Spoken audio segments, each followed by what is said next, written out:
Ndagusuhuje kandi nkwaye ikaze kuri Hirwa Imagine TV. Uyu munsi ngiye kubabwira ko umuhanzi akaba n'umuproducer icyarimwe w'umunyarwanda umaze kubaka amateka, akubaka n'ibigwi mu gihugu cyacu cy'u Rwanda.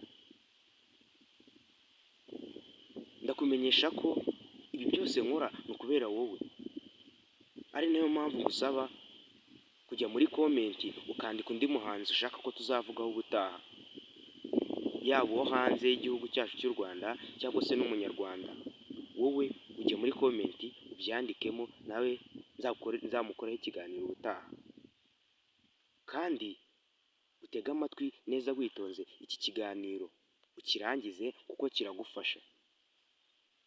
Uyu mugabo tugiye kuganiraho, abantu benshi nimara kumuvuga murahita murasanga mumuzi, gusa mushobora kuba utazi uko yatangiye cyangwa se ukirengagiza uko yatangiye bitewe n'ukuntu ari hiti kuri iki gihe.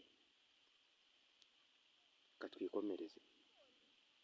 Aririmba neza, aseka neza, areba neza, aseka neza, akundwa n'abakobwa benshi cyane ndetse n'abanyagihugu bose, yewe no hanze y'igihugu cyacu cy'u Rwanda.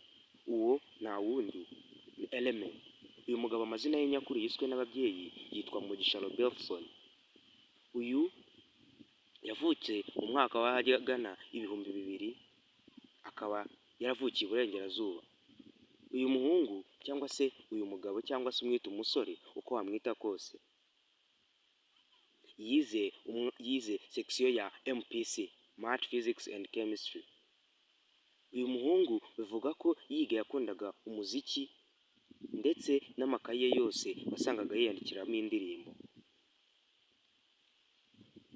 Yakundaga kuririmba ndetse akumva ko narangiza kwiga nta kindi kintu azakora atazashaka akazi kajyanye n'ibyo ngibyo yize, kubera ko bigoye azibera umuhanzi.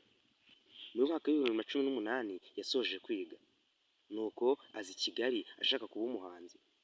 Akiza bwa mbere yakiriwe na label bita The Country Records. Mu kuza ababwira ko afite impano yo kuririmba, bamwe baramunyega, baraseka, baravuga ati uyu mwana kuko ibyo avuga ni ukuri, dore ko yari kiri mutoya afite imyaka 18. Uyu mwana yababwiye ko azi kuririmba, nuko baramureka bamuha instrument cyangwa se ibikoresho by'umuziki, bamuha mic araririmba.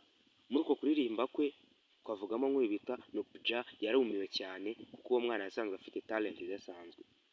None umwana mu kubemeza neza ababwira ko afite n'impano yo kuririmba, nuko nabwo bamuha ibikoresho